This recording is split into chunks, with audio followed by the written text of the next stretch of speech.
Welcome बच्चों। आज हम लोग विज्ञान भारती कक्षा 7 अभ्यास कार्य पुस्तिका इकाई 3 पदार्थ की संरचना एवं प्रकृति। बच्चों, जिस लकड़ी की मेज पर तुम बैठते हो वह क्या है?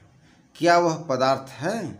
पदार्थ वह होता है जो स्थान घेरता है, जिसमें भार होता है और जिसका अनुभव हम अपनी इंद्रियों नाक, त्वचा, जीभ, आँख, कान द्वारा कर सकते हैं।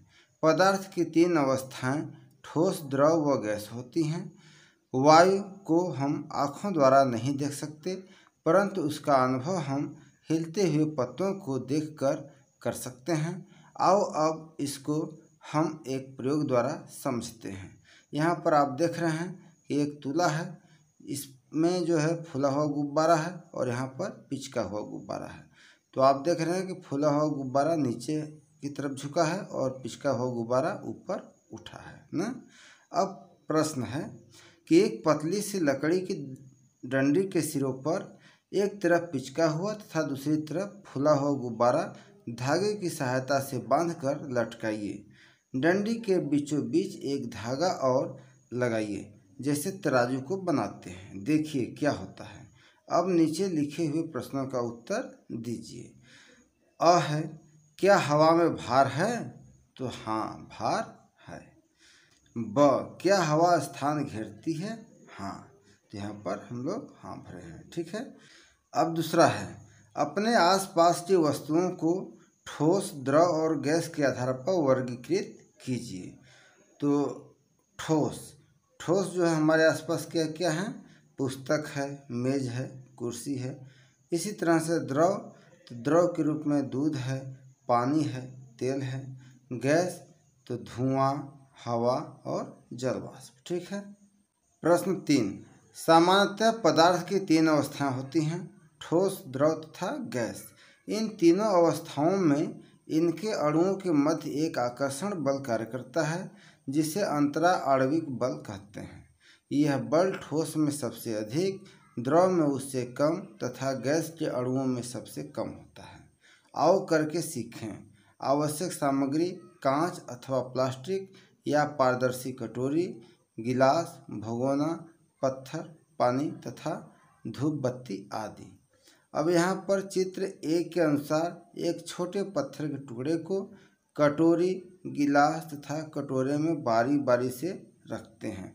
यहाँ पर देखिए, पत्थर का टुकड़ा कटोरी में रखा गया है, फिर उसी पत्थर के टुकड़े को हम गिलास में रखे हैं, फिर उसी पत्थर के टुकड़े को हम एक बड़ा सा कटोरी में रखा गया है, ठीक है ना। अब देखिए क्या ऊपर दिए गए चित्र में ठोस पत्थर का आकार या आयतन बदलेगा? हाँ, नहीं और क्यों? तो बच्चों, उत्तर में हमने लिखा है नहीं, क्योंकि ठोस के कण बहुत पास पास होते हैं, जिससे उनके बीच आकर्षण बल बहुत ज़्यादा कार्य करता है। इसलिए ठोस का आयतन और आकार नहीं बदलता है। और आप देख भी रहे हैं कि इसका आकार और आयतन नहीं बदला है, जैसा का तैसा है, वो चाहे किसी बर्तन में रखा गया हो, है ना। अब चित्र बी के अनुसार तीनों बर्तन में पानी भरते हैं, ठीक है ना।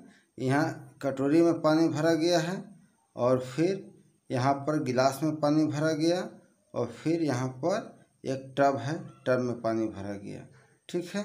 अब देखिए ब, क्या द्रव जल का आकार तथा आयतन बदलता है? हाँ, आप लिख नहीं और क्यों? तो उत्तर में द्रव का आकार बदलता है तथा आयतन नहीं बदलता है, क्योंकि इनके अणुओं के बीच आकर्षण बल ठोस की अपेक्षा कम होता है, जिससे एक गति करते रहते हैं और जिस बर्तन में रखे जाते हैं उसका आकार ले लेते हैं। अब जैसे यहाँ पर मान लीजिए, अगर 1 लीटर पानी होगा तो कटोरी में भी 1 ही लीटर है। उस पानी को जब हम गिलास में डाल दिए तो पानी का शेप भी गिलास जैसा हो गया, लेकिन अगर 1 लीटर हम डाले हैं तो 1 ही लीटर रहेगा, अर्थात आयतन निश्चित है ना। और आकार यहाँ कटोरी जैसा था, यहाँ गिलास जैसा हो गया। फिर वही पानी को हम अगर टब में रख दिए तो यहाँ पर क्या हुआ कि पानी तो उतना ही है 1 लीटर, लेकिन उसका आकार एक टब के आकार जैसा हो गया। अब चित्र सी के अनुसार तीनों बर्तनों में बारी बारी से जलती हुई धूप बत्ती रखते हैं। स, क्या धुआं गैस के आकार या आयतन में कोई परिवर्तन होगा? हाँ आबलिक नहीं और क्यों? तो उत्तर है हाँ, क्योंकि गैस के अणु बहुत दूर दूर होते हैं, जिससे इनके बीच आकर्षण बल नगण्य होता है, जिससे इनके अणु बहुत तेजी से गति करते हैं। प्रश्न 4, नीचे दिए गए गोलों में बिंदी चिपकाइए और बताइए कि यह गतिविधि क्या दर्शाती है। तो बच्चों, यह गतिविधि जो है ठोस के कण, द्रव के कण और गैस के कण को दर्शा रही है। यहाँ पर आप देख रहे हैं कि जो ठोस के कण हैं एक दूसरे से चिपके हुए हैं, द्रव के कण थोड़ा दूर दूर हैं और गैस के कण बहुत दूर दूर हैं। ठीक है। अब 5वां प्रश्न है, परमाणु पदार्थ अवलिक द्रव्य का सूक्ष्मतम कण होता है। जो परमाणु है पदार्थ का सूक्ष्मतम कण होता है, जो स्वतंत्र नहीं रह सकता। अधिकतर 2 या 2 से अधिक परमाणु मिलकर परमाणुओं का समूह बनाते हैं, जिन्हें अणु कहते हैं, जैसे जल, नमक आदि। अब किसी तत्व के परमाणु को ए चित्र के द्वारा दर्शाया गया है, किसी तत्व के अणु को इस बी चित्र के द्वारा दर्शाया गया है, किसी यौगिक के अणु सी चित्र में दर्शाया गया है और तत्व या यौगिकों का मिश्रण डी में दर्शाया गया है। तत्व में केवल एक ही प्रकार का परमाणु होते हैं, जैसे लोहा, तांबा, चांदी आदि।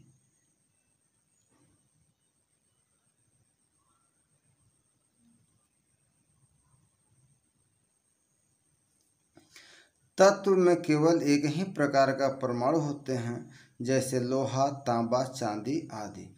एक ही तत्व के 2 या 2 से अधिक परमाणु मिलकर उसी तत्व का एक अणु बनाते हैं, जैसे ऑक्सीजन, हाइड्रोजन। कई तत्व ऐसे भी होते हैं जिनके एक अणु में केवल एक परमाणु होता है, जैसे हीलियम। नियान: 2 या 2 से अधिक तत्व निश्चित अनुपात में मिलकर यौगिकों का निर्माण करते हैं तथा अनिश्चित अनुपात से मिलकर मिश्रण का निर्माण करते हैं, जैसे जल, नमक आदि। अब प्रश्न है अ, ऊपर दिए गए चित्रों में कौन सा चित्र H2 हो सकता है? तो H2 में क्या होगा? हाइड्रोजन के 2 परमाणु होंगे।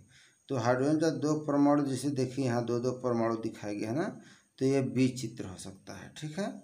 अब ब है, ऊपर दिए गए चित्र में कौन सा चित्र NH3 हो सकता है? तो NH3 सी दर्शा रहा है ना।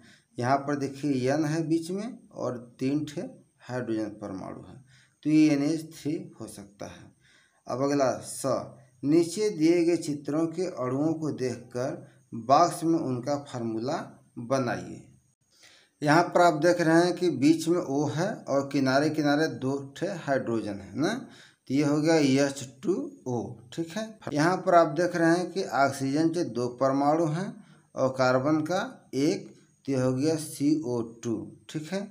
यहाँ पर आप देख रहे हैं कि नाइट्रोजन का 1 परमाणु है, ऑक्सीजन का यहाँ 1, 2, 3 परमाणु है और हाइड्रोजन का 1 है ना, तो ये हो गया HNO3 फार्मूला हो गया। 6वां प्रश्न है, रासायनिक सूत्रों को पूर्ण कीजिए। तो C12H22O11, यहाँ पर हो गया C12H22O11, ये चीनी का सूत्र है। फिर दूसरा है CaCO3 कैल्शियम कार्बोनेट। ठीक है। तीसरा है HNO3, इसे हम कहते हैं नाइट्रिक अम्ल। फिर अगला है Na2CO3 सोडियम कार्बोनेट, जिसे हम धावन सोडा कहते हैं। तो बच्चों, इस तरह से हम लोग इकाई 3 के अभ्यास प्रश्नों का हल कर लिए। अब मिलेंगे नेक्स्ट वीडियो में, तब तक के लिए आप सभी को बहुत बहुत धन्यवाद।